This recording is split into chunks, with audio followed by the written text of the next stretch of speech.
नमस्कार, आप देख रहे हैं नेक्स्ट 9 न्यूज। मैं तुषार आपके साथ। 2024 में लोकसभा चुनाव है और 2023 में विधानसभा चुनाव होने हैं देश के 5 राज्यों में, राजस्थान, तेलंगाना, छत्तीसगढ़, मिजोरम और यहाँ पर एक के मध्य प्रदेश भी इसमें से एक है। और यहाँ पर एक के बाद एक हम देख रहे हैं कि 2024 के लोकसभा चुनाव के लिए 2023 के जो चुनाव होने वाले हैं इसको सेमीफाइनल के तौर पर देखा जा रहा है और तैयारियां जो है वो अभी से ही 2024 की भी शुरू कर दी गई है, जिसको लेकर हर दल, हर पार्टी जो है उन्होंने अपनी अपनी रणनीतियां बनानी शुरू कर दी है। बात करें उत्तर प्रदेश की तो एनडीए के खेमे में शामिल हुए सुभाषपा यानी कि ओपी राजभर का जो दल है वो उन्होंने बासपा यानी कि मायावती की पार्टी के कुछ नेताओं को अपने खेमे में जगह दी है। यानी कि मायावती की पार्टी के कुछ नेता जो वहां से छोड़कर आए अब वो एनडीए में शामिल हो गए हैं, यानी कि ओपी राजभर की पार्टी में शामिल हो गए हैं। लेकिन आपको बता दें कि जब यहां पर ओपी राजभर इन कैंडिडेट्स के नाम ले रहे थे तो इन कैंडिडेट्स के नाम लेने के बाद उन्होंने उत्तर प्रदेश में अखिलेश यादव पर बड़ा हमला बोला। आपको बता दें कि उन्होंने कहा कि अखिलेश यादव 2024 में उत्तर प्रदेश में कहीं दिखाई भी नहीं देने वाले हैं। जी हाँ, इतना बड़ा बयान उन्होंने दिया। साथ ही साथ उन्होंने कहा कि अखिलेश यादव का 18% का जो वोट बैंक है वो मुस्लिम समुदाय से आता है, लेकिन इसके बावजूद भी उन्होंने मुस्लिम समुदाय के लिए कोई काम नहीं किया है। जितने भी उन्होंने काम किए उसमें हमेशा से ही मुस्लिम समुदाय को अंत में रखा गया है। इसी को लेकर उन्होंने और आगे क्या क्या कहा, पहले आपको वो सुनाते हैं। सपा पीट रही है, जो सपना है पीडीए का, पीडीए तो एनडीए में आ गया। आप जैसे उदाहरण दिखे उनके पीडीए का उदाहरण ओम प्रकाश राजभर, संजय निषाद जी, अनुप्रिया पटेल जी, केशव मौर्य जी जैसे सभी पीडीए के साथी तो एनडीए में हैं। अब बिना वजह यूपी में पीडीए एक नेता चिल्ला रहे हैं। 24 के चुनाव में उनका पीडीए समझ में आ जाएगा कि पीडीए कहां चला गया। 4 बार की सरकार थी, 4 बार में पीडीए याद नहीं आया। सरकार चली गई तो अब पीडीए याद आ रहा है।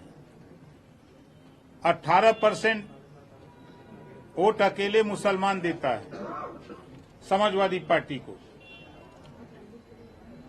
और जब सरकार रहती है और सरकार नहीं रहती है तो दोनों टाइम सिर्फ नफरत के अलावा कुछ नहीं देती है। उदाहरण अगर देखा जाए तो चाहे पुलिस की भर्ती हो, चाहे लेखपाल की भर्ती हो, चाहे जितनी भी सरकारी नौकरियां सपा के रिजिंग में हुई, मुसलमानों को हिस्सेदारी न के बराबर दिया। चाहे वो कांग्रेस रही हो, चाहे सपा रही हो, चाहे बसपा रही हो, इन लोगों ने हमेशा मुसलमानों के साथ धोखा दिया और नारा लगाते हैं, सामाजिक न्याय की बात करते हैं। चाहे वो विपक्ष के जितने लोग हैं सभी लोग सामाजिक न्याय की दुहाई दे रहे हैं। सरकार बनती है तो सामाजिक न्याय में सिर्फ अपना परिवार दिखाई देता है और जातियां नहीं दिखाई देती हैं और समाज अभिवर्ग नहीं दिखाई देता है। तो उनके सामाजिक न्याय की भी पोल खुल गई है और आज आने वाले दिनों में माननीय नरेंद्र मोदी जी, माननीय योगी जी के नेतृत्व में मैं मंचों से कहता हूं, आपके माध्यम से भी प्रदेश को संदेश देना चाहता हूं कि जिस भारतीय जनता पार्टी से नफरत की राजनीति सपा, बसपा, कांग्रेस के लोग करते हैं, भारतीय जनता पार्टी ने योजना बनाई आयुष्मान कार्ड 5 लाख गरीबों के इलाज के लिए।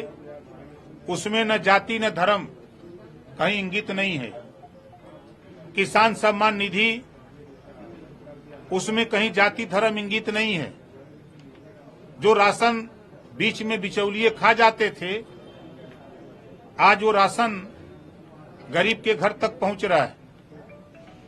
आज आप उठा के देखिए, चाहे सपा, कांग्रेस, बसपा की सरकारों में यही उत्तर प्रदेश दंगे की चपेट में हुआ करता था और आज माननीय योगी जी के नेतृत्व में 6 साल में एक भी दंगे नहीं हुए। छिटपुट घटनाएं हो रही हैं, मैं उसको स्वीकार करता हूं, लेकिन जहां महीनों कर्फ्यू लगा करते थे, घर से निकलना दूभर था, आज उस स्थिति पर विराम लगा हुआ है। तो विपक्ष के लोग इस समय सिर्फ एक सूत्री अभियान, डर सता रहा है ईडी और सीबीआई का।